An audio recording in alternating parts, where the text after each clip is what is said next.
Alright, welcome to the Influencer Marketing Taster Sessions. My name is Thiam, call me Tim. In this slide, you can see my email address there. So in case you have any questions, anything you would like to discuss with me, feel free to drop me an email. Now, the learning outcome. By the end of the sessions, you will be able to gain a comprehensive understanding of the basics of influencer marketing, including its evolution over time. So what will be covered in these sessions is that we'll learn the definitions of influencer marketing. We looked at the different types of influencer marketing, influencer marketing stats, a case study, and finally the latest development of influencer marketing. Now, it's important for us to know the definitions of influencer marketing. So according to Chavy and Smith 2023, influencer marketing refers to identifying key communities and opinion leaders who are likely to talk about your products, your services, and have the ability to influence the opinions of others. So basically, what it means is that you use somebody famous within the field to kind of like influence their followers to make conversions, either to buy your products or services or make your desired actions. Okay, let me give you examples. Let's say that I'm within the restaurant business. I might want to invite Jamie Oliver, for example, Gordon Ramsay to promote my restaurants or the dishes of my restaurants. But you need to think about that. Gordon Ramsay and Jamie Oliver, they are not cheap, right? So do you have this enough budget to get them to promote your brand for you? This is something for you to consider as well, okay? But basically, one of the key challenges for organizations if you want to adopt this approach is that you need to think about whether your influencers are willing to promote your products or services for you, and also whether you have enough budget to hire them. Now, I believe influencer marketing is not a new concept to most people. Okay, influencer marketing has its roots in the early 20th century, and influencer marketing stems from the concept of word of mouth and also celebrity endorsement. And that's why influencer marketing is like a hybrid of old and new marketing tools, taking the idea of celebrity endorsement and placing it into a modern day marketing campaign. So there are three parties involved in influencer marketing. So for example, organization or brand, influencers, and consumers, right? So organizations or brand, they need to identify the best kind of person or influencer to influence their followers, right? So in this context, the consumer would be the followers. So now you see three parties are involved in this context. Now, according to this diagram, there are 6 types of influencer. Okay, we got nano, micro, mid-tier, macro, mega, and celebrity. Okay, so different type of influencers have different numbers of followers. For example, nano, the numbers of influencers range from 1K to 10K. Micro range from 10K to 50K. Mid-tier 50K to 500K, all the way up to celebrity with more than 5 million followers, right? So brands and organizations no longer are showing a preference for celebrity influencers.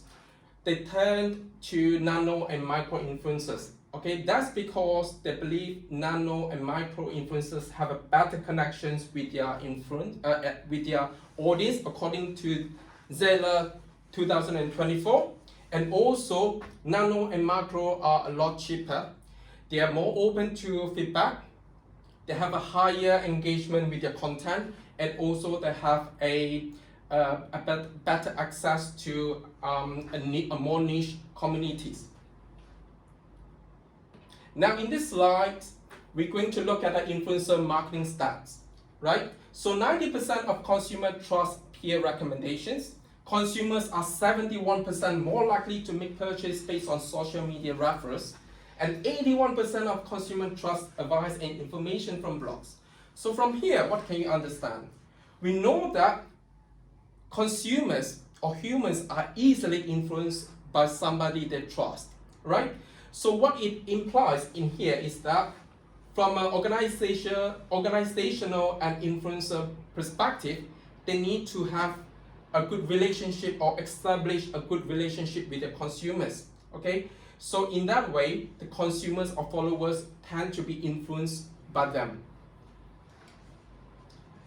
Okay, consumers want value. All of us like values. Okay, 64% of consumers say the audience respect that they provide value about the topics they are interested in.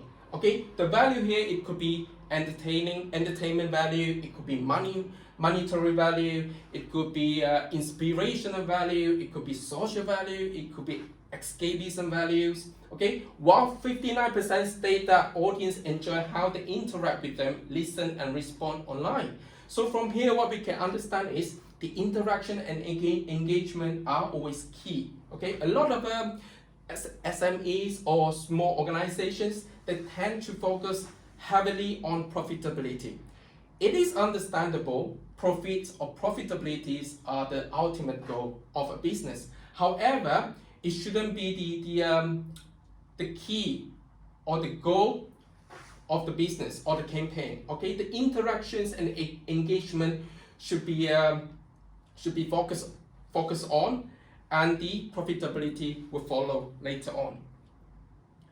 Okay, in this slide, I'm going to show you a case study. This is a very successful case study of influencer marketing. Okay, so this is taken in year 2022. Okay, not long ago. You can see teens queue at 6 a.m. to snap up prime hydration energy drinks, right? So you can see all these teens, they are crazy about these drinks.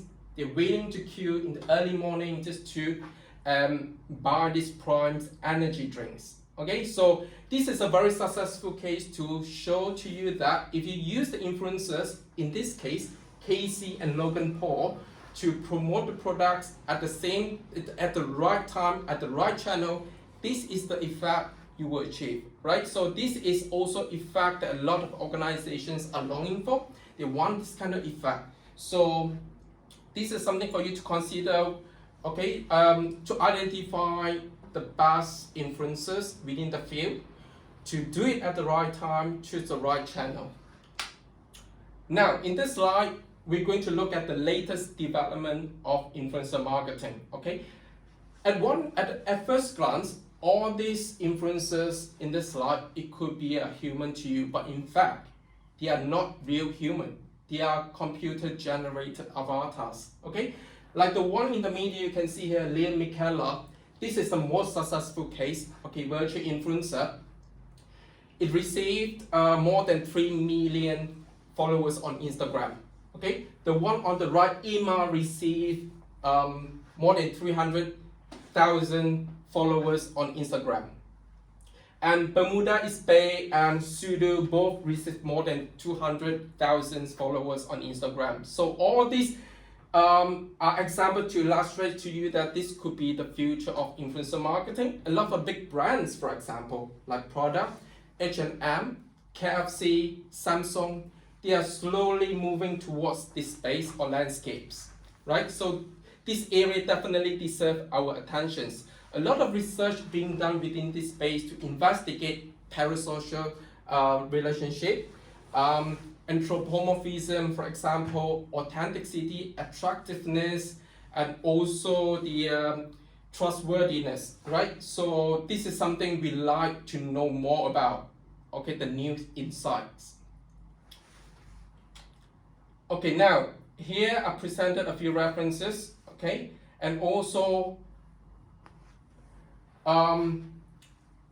allow me to reiterate this learning outcome. So as promised, you'll be able to gain a basic understanding of the fundamentals of influencer marketing, including its evolution over time, which we have achieved.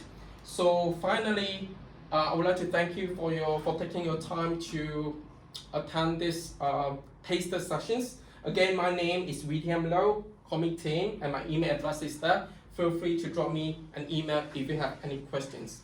Thank you very much.